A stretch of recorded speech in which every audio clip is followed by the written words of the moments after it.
예, 오늘의 모닝 브리핑 시작하겠습니다.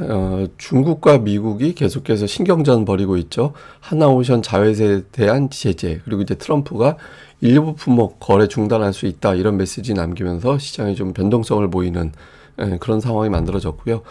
파월이 양적 긴축 종료를 시사했습니다. 그러니까 투자자들에게는 이것도 호재로 작동했거든요. 잠시 후에 또 내용 설명드리겠습니다. 자, 우리 증시는 삼성전자 호실적이라는 재료가 있는데 또 중국이 우리나라를 또 겨냥한 듯한, 뭐 사실 뭐 미국을 겨냥한 건데 우리나라를 중간에 낀 거잖아요. 그러니까 이 상황에 대해서 이제 투자자들이 이틀째 어떻게 판단하는지 이 여부 좀 중요하게 봐야 될 것 같고요. 어제 같은 경우 지수 하락에도 불구하고 외국인들이 주식을 샀었거든요. 그러니까 이 기조가 그대로 이어지냐, 그러니까 이제 소위 말해서 줍줍을 외국인들이 해줄 거냐, 이 부분도 상당히 중요한 변수가 될 것 같습니다. 우선 미증시는 혼조로 마감이 됐는데 대형 기술주들이 좀 많이 하락을 했고 그 외에는 올라간 종목이 더 많았어요. 그래서 러셀 2000 같은 경우는 중소형 지수가 1% 넘게 1.4% 가까이 올라갔거든요. 또 미증시 자체가 초반에 하락했다가 파월에 발언 전해지면서 상승으로 밀어 올렸다가 막판에 트럼프 대통령의 SNS 글 하나로 또 다시 밀리는 그런 모습을 보였습니다. 그러니까 장중에 이제 비교적 상승권에 머물렀던 시간이 더 길었었어요. 그래서 좀 흐름이 괜찮았는데, 그러니까 트럼프가 이제 막판에 흔든 거죠.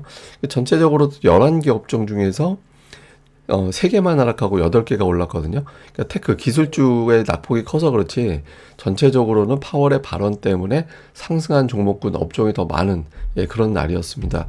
뭐 이슈를 좀 보면 우선 장 초반은 중국이 이제 하나오션의 어떤 미국 자회사 제재를 가했죠. 이제 저 회사들하고는 이제는 거래하지 마. 이런 제재를 가했다라는 소식이 전해지면서 미중 무역 갈등이 다시 부각이 됐고 또 장 후반에 이제 트럼프 대통령은 식용유를 비롯해서 일부 품목의 거래를 중단한다.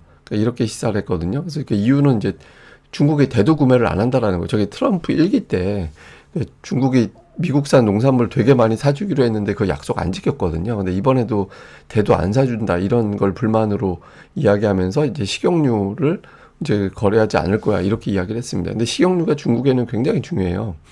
왜냐하면 콩으로 이제 기름 만들잖아요. 그러니까 중국은 음식이 이제 볶아 먹는 문화라서 그 기름을 넣고 볶는 그런 게 되게 많거든요. 그래서 식용유를 또 되게 많이 생산하는데 생산하는 걸 이제 미국이 우리 이제 안 살 거야, 거래도 안 할 거야, 뭐 이렇게 하면서 일부 이제 제조업체, 그러니까 식용유 관련된 업체들을 또 압박하게 되는 거죠. 그러니까 이게 계속 수위를 단계별로 올리거나 여기저기 다니면서 서로 그냥 주고받고 계속 하는구나 이런 분위기 자체는 투자자들에게는 이렇게 좋아 보이진 않죠. 그래서 이것 때문에 이제 막판에 시장이 좀 밀리는 거고.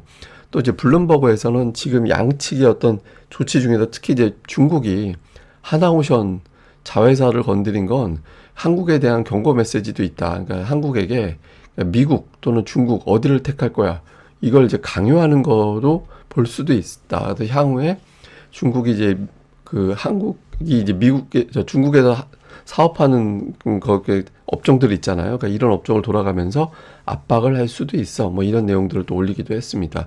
근데 이날 좀 시장에서 지수가 또 괜찮았던 건 파월의 발언.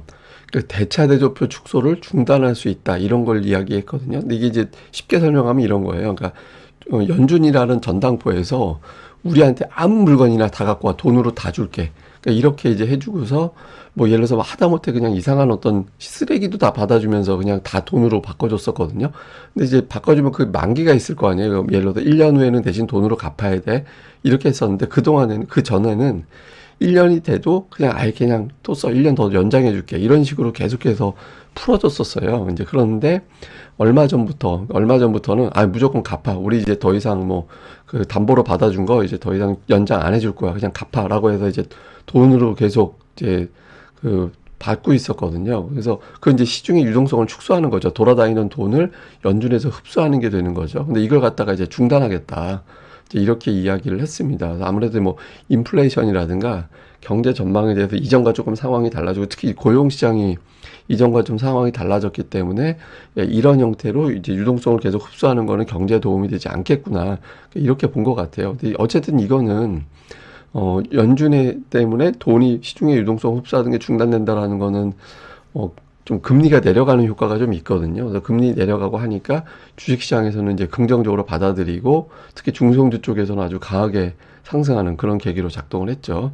그리고 이제 또 한 가지 기업들의 실적도 잘 나왔는데 뭐 JP모건, 블랙록, 웰스파고, 뭐 존슨앤존슨 이런 기업들 실적 나왔는데 전부 다 예상치 상회했습니다. 근데 이것도 이제 좀 긍정적인 모습으로 볼 수 있겠고, 또 기술주 쪽에도 좋은 재료가 나오긴 했거든요. 그러니까 AMD가 그 오라클의 어떤 GPU 5만 개 공급한다라고 이제 보도가 나와서 좀 긍정적인 어떤 뉴스들이 적지 않았는데, 아무래도 그 트럼프 SNS 글이 이제 좀 기술주들을 또 밀어내는 그런 역할을 했던 것 같습니다.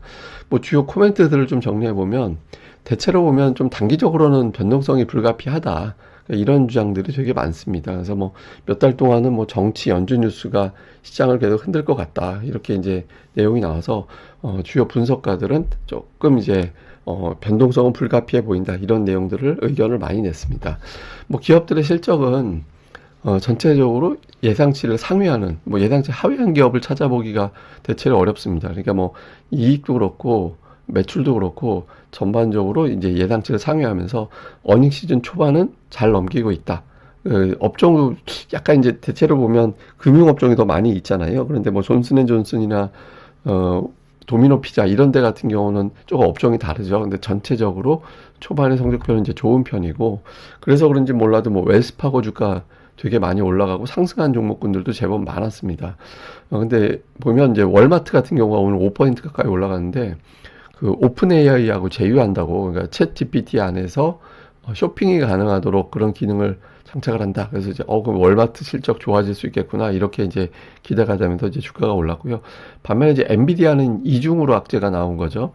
우선 미중 간의 갈등이 불거지면 엔비디아 칩을 중국에 팔기 어렵게 된다, 이런 어떤 우려가 나올 수 있게 되고, 다음에 이제 AMD가 계속해서 뭔가 좀 여기저기 GPU를 많이 판매하는 것 같은 이제 분위기가 만들어지고 있잖아요. 그러니까 이제는 완벽한 독점이 깨지는 건가? 그러니까 이런 해석이 나오게 되는 거죠. 그래서 이런 것들이 겹치면서 엔비디아, 브로드컴 이런 기업들의 주가가 좀 하락했습니다. 근데 사실 오늘 그 엔비디아하고 브로드컴 아니었으면 나스닥도 이렇게 빠지지 않았을지도 몰라요. 근데 오늘 반도체주가 아무래도 미중 갈등에는 직접적인 타격이 된다, 이렇게 되면서 이제 매도 물량이 나왔던 것 같습니다. 근데 이거는 이제 뭐냐면, 제가 이제 자막을 잘못 넣었는데, 그 조선 점유율, 예, 이게 조선 점유율이거든요. 근데 이게 그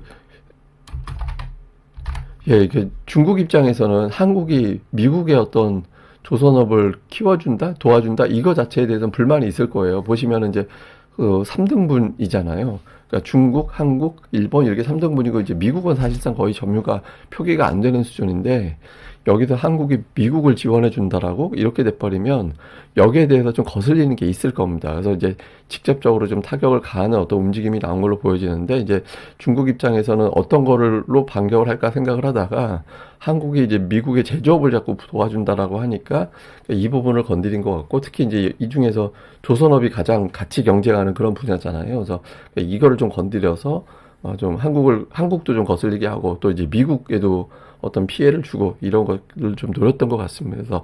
그래서 어쨌든 이 부분을 이제 중국에서는 좀 의식을 한 것 같고, 또 한 가지는 그 중요한 게, 이렇게 하락하고 나서 오늘 장중에 이제 밀고 올라가는 시도가 좀 있었잖아요. 그러니까 이제 그 이런 데이터도 있어요. 그러니까 올해 같은 경우 어떤 특징이 있냐면, 하루에 2% 급락하고 나면 그 다음 주에 올라가는 폭이 되게 컸었어요. 그러니까 보통 이제 하루에 급락하면 그 다음 주에 대체로 주식시장이 올라가거든요. 그러니까 올라가는 게 되게 딱 표로 봐도 다음 주에 오르는 경우가 되게 많구나, 평균적으로 보면 이렇게 보여지는데, 올해 같은 경우가 2% 빠져? 그러면 이거는 줍줍의 기회지라고 해서 이제 적극적으로 투자자들이 매수하는 그런 움직임이 좀 있었거든요. 그래서 뭐 요렇게 되면 이제 다음 주에는 또 반등하겠구나, 이런 기대감이 있었는데, 여기 이제 파월이 그런 의견 주면서 올라갔죠. 근데 이제 투자자들이 조금 생각하기에는 이거 좀 FOMC도 앞두고 있고 미중 갈등도 쉽게 안 끝나고 좀 셧다운도 은근히 길어지고 있거든요. 그래서 조금 이대로 될지에 대해서는 지금 일부 투자자들은 좀 의구심을 제시하는 그런 경우도 있었던 것 같습니다. 자, 우리 시장이 어제 좀 많이 빠졌잖아요. 그러니까 낙폭 자체가 크진 않았는데 지수가 피크 대비 저점이 110포인트나 빠지는 그런 모습을 보였거든요. 근데 이제 어제 거래 대금이 늘었어요. 이제 빠지면서 거래 대금이 늘어나는 거는 사실 이렇게 썩 좋은 건 아니죠. 예, 이제 고점에서 털었나 보다, 이런 인식이 될 수 있으니까 시장에서는 저런 형태로 거래 대금이 늘어나는 거는 그렇게 반가운 건 아니거든요. 그러니까 오늘 장에서 이제 곧바로 저점 매수가 다시 가동이 되면 됩니다. 그래서 적어도 어제 마이너스 난 폭 정도는 채워주는, 그러니까 뭐 110포인트를 올리고 뭐 이런 게 얘기하는 게 아니라 어제 코스피 지수 하락폭을 어느 정도 채워주는 그런 움직임이 나와주지 않으면, 특히 또 오후장에서 밀어내는 흐름이 나오면 어제 거래 대금이 고점에서 일단 물량이 일부 털려나간 그렇게 해석이 될 수 있거든요. 그래서 오늘 지수의 어떤 흐름, 특히 오후장에서 어떤 움직임이 상당히 중요하다라고 봐야 되고, 이런 가운데 삼성전자가 호실적에도 불구하고 주가가 빠졌죠. 그러니까 제가 어제 이제 말씀드릴 때 삼성전자는 첫 분기 초반 2주차에 주가가 별로 올라간 사례가 별로 없다. 크게 올라가지 않았었다. 왜냐하면 실적 발표에 맞춰서 나오는 기계적인 매도 물량이 늘 작동을 했다. 그래서 그 매도 물량을 이겨내는 매수가 들어오면 이제 괜찮은 건데, 어제 같은 경우는 그 매도만 좀 작동하는 그런 형태가 된 거죠. 근데 하나 이제 걱정스러운 건 이거죠. 제가 이제 며칠 전에도 한번 보여드렸던 건데, 삼성전자가 그 2023, 최근 5년 동안의 고점으로 작동했던 게 PBR 1.5배, PBR 밴드에서 1.5배 정도를 이제 고점으로 삼았었거든요. 근데 이번에는 그 이상 올라가서 뭐 1.8배 정도까지 올라갈 수 있다. 그래서 삼성전자 11만 원으로 목표 주가 나오는 증권사들이 보통 이제 그게 이유예요. 예, 이 원래는 이제 PBR 1.8배 정도까지는 올라갈 수 있으니까 더 욕심내면 2.1배 되는데, 일단 1.8배 정도 보면 그게 11만 원이니까 그 정도까지 갈 수 있을 거야. 그러니까 이렇게 이제 보고 있는 건데, 그 전에 5년간 저항으로 작동했던 자리가 PBR 1.5배. 그러니까 지금 그 위치에 가 있는 상태라서 이제 여기서 지금 매물이 나온 측면도 있거든요. 그러니까 이걸 무시하고 다시 오늘 뭐 보고서 쏟아져 나오겠죠. 그러니까 보고서와 함께 삼성전자가 밀어 올리는 힘을 다시 한번 보여주게 되면 이제 시장의 전체적인 우려를 어느 정도 상쇄시켜주는 결정적인 계기가 될 수 있죠. 그래서 오늘 삼성전자 역할이 상당히 중요합니다. 그리고 이제 코스닥은 840을 일단 이틀 연속해서 저점으로 잡아주는 그런 역할을 했거든요. 그래서 1차적으로는 840이 되게 중요하고, 추세로는 820이 상당히 중요합니다. 저거 깨지면 신용 물량 털릴 수 있어서 1차 840, 2차 820, 이 사이에서 구간별로 이제 중요한 지선 역할을 해주는 게 중요한데, 수급이 아직까지는 어제 좀 매도가 세긴 했는데 뭐 일관성 있게 매도한다든가 일관성 있게 매수한다든가 이런 게 없어요. 그러니까 샀다 팔았다 이렇게 반복되는 그런 형태가 나오고 있거든요. 그러니까 아직까지 이제 주포의 움직임이 뚜렷하게 나오는 게 없어서 시장이 뭐 이렇게 오른다 내린다 추세를 잡기가 좀 애매하다. 근데 이럴 때 보통 해결사 역할을 해야 되는 게 종목들이거든요.